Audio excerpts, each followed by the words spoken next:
Hello সুপ্রিয় দর্শক বন্ধুরা, আমি অ্যাস্ট্রোলজার লিটন জয়ধর। আশা করি আপনারা সবাই ভালো আছেন, সুস্থ আছেন, নিরাপদে আছেন।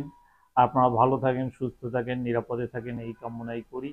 আজকে আপনাদের সাথে যে বিষয়টি নিয়ে কথা বলব সেটি হচ্ছে রাশি অনুসারে রত্নপাথর। আমাদের রাশিচক্রে 12টি রাশি রয়েছে।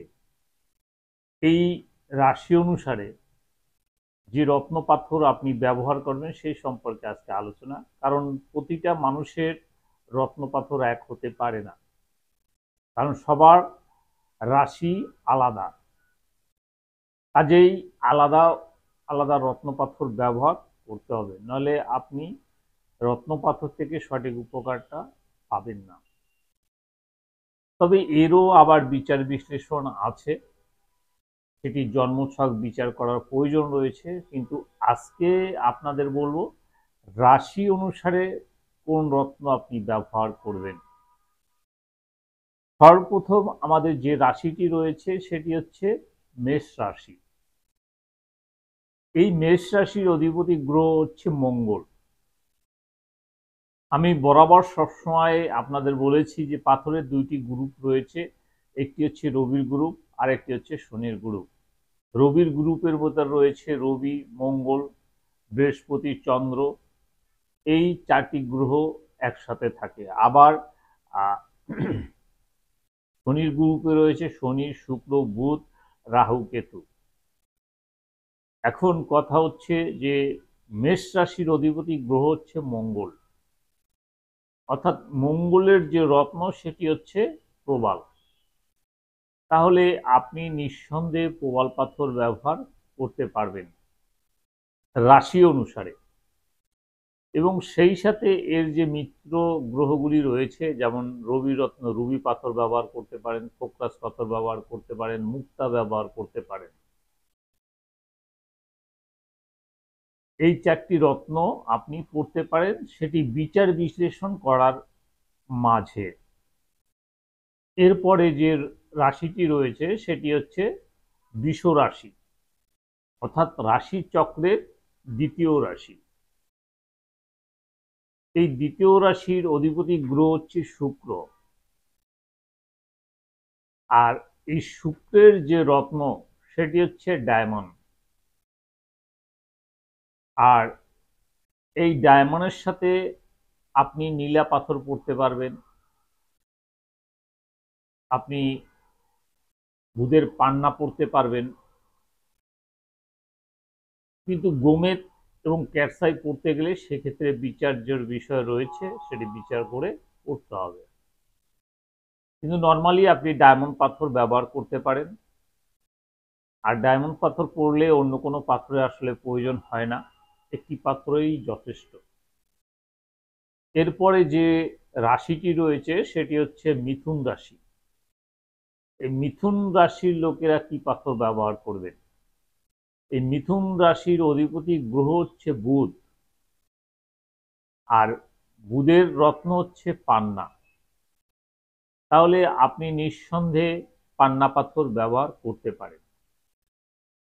এবং এই পান্নার সাথে আপনি নীলা পাথর ব্যবহার করতে পারেন বা ডায়মন্ড ব্যবহার করতে পারেন। এই রত্নগুলি পড়লে অবশ্যই আপনি বেনিফিট লাভ করতে পারবেন। এর পরবর্তী যে রাশিটি রয়েছে সেটি হচ্ছে আপনার কর্কট রাশি। এই কর্কট রাশির অধিপতি গ্রহ হচ্ছে চন্দ্র।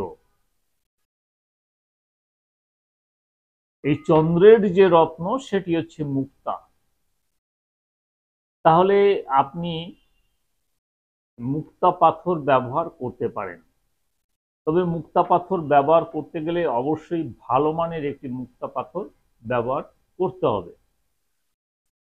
সেই সাথে আপনি প্রবাল ব্যবহার করতে পারেন, আপনি রুবি পাথর ব্যবহার করতে পারেন,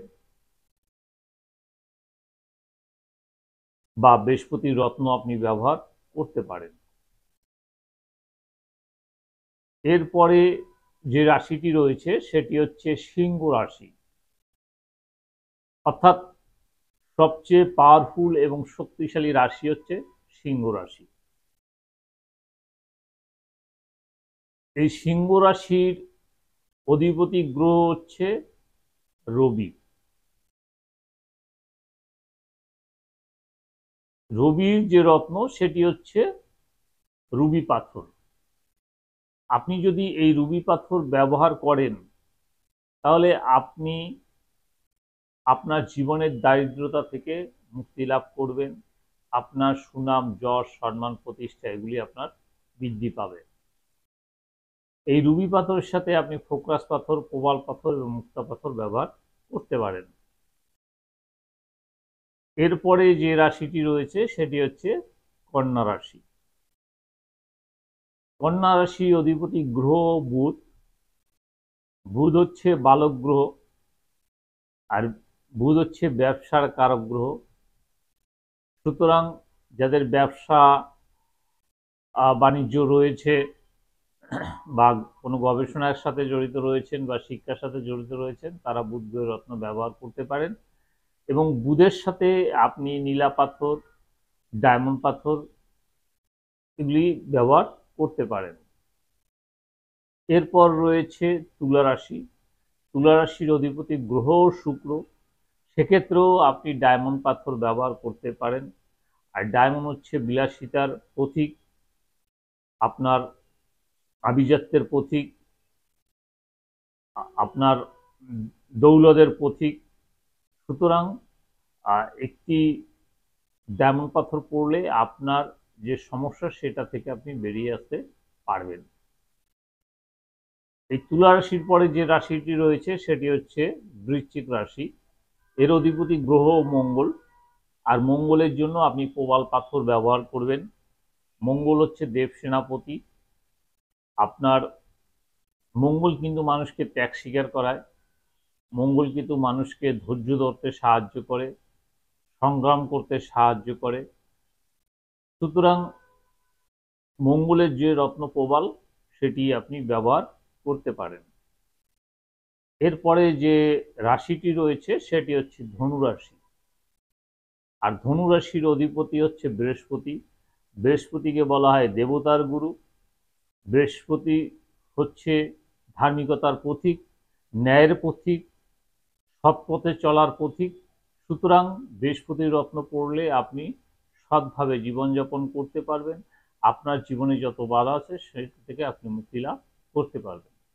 এখন ধনুরাশির লোকেরা আপনার ফোকরাসের সাথে রুবি পড়তে পারবেন, প্রবাল পড়তে পারবেন এবং মুক্তা পড়তে পারবেন। এরপরে রয়েছে আপনার মকর রাশি। মকর রাশির অধিপতি গ্রহ হচ্ছে শনি। আর শনি হচ্ছে আমাদের কর্মফলদাতা, অর্থাৎ শনির যে রত্ন সেটি হচ্ছে নীলা। এই নীলা পাথর ব্যবহার করলে আপনি রাহুর রত্ন পড়তে পারবেন, কেতুর রত্ন পড়তে পারবেন, ক্যাটসাই পড়তে পারবেন, ডায়মন্ড পড়তে পারবেন, পান্না পড়তে পারবেন। এরপরে যে রাশিটি রয়েছে সেটি হচ্ছে কুম্ভ রাশি। আপনার যদি কুম্ভ রাশি হয় তাহলে আপনার অধিপতি গ্রহ হচ্ছে শনি। শনির যে রত্ন নীলা, আপনি সেই নীলা পাথর পড়তে পারবেন। এবং সর্বশেষ যে রাশিটি রয়েছে সেটি হচ্ছে আপনার মীন রাশি। এই মীন রাশির অধিপতি গ্রহ বৃহস্পতি। আর বৃহস্পতি সম্পর্কে সংক্ষিপ্ত কিছু বলেছি। কাজেই আপনার যদি মীন রাশি হয়ে থাকে তাহলে বৃহস্পতির যে রত্ন সেটি পরিধান করতে পারবেন। সেই সাথে আপনি রুবি পড়তে পারবেন, প্রবাল পড়তে পারবেন, মুক্তা পড়তে পারবেন। এই প্রতিটি পাথরই আপনার জন্য বেনিফিটেড। তবে প্রত্যেকটি পাথর পড়তে গেলে অবশ্যই বিচারের প্রয়োজন রয়েছে। বিচার করে, বিশ্লেষণ করে তারপরে কি রত্ন পড়লে সেটি সঠিক উপকার পাওয়া যায়। যদিও আপনার রাশি অনুসারে এই পাথরগুলি আপনি ব্যবহার করতে পারেন, কিন্তু তারপরও আমি বলবো যদি আপনার সম্ভব হয় তাহলে কোনো অ্যাস্ট্রোলজারকে দেখিয়ে আপনি রত্নপাথর ধারণ করুন, তাতে আপনার উপকার বেশি হবে। তো আজকে আর আলোচনা দীর্ঘায়িত করব না। যদি ভিডিওটি ভালো লাগে তাহলে একটি লাইক, একটি শেয়ার, একটি কমেন্ট করবেন এবং পরবর্তীতে কী ধরনের ভিডিও দেখতে চান আমাকে লিখে জানাবেন, আমি সেই ভিডিও বানিয়ে আপনাদেরকে উপহার দেওয়ার চেষ্টা করব। পরবর্তী ভিডিও পর্যন্ত আপনারা সবাই ভালো থাকুন, সুস্থ থাকুন, নিরাপদে থাকুন, এই কামনা করে আজকের মতো বিদায় নিচ্ছি। সবাইকে অনেক অনেক ধন্যবাদ।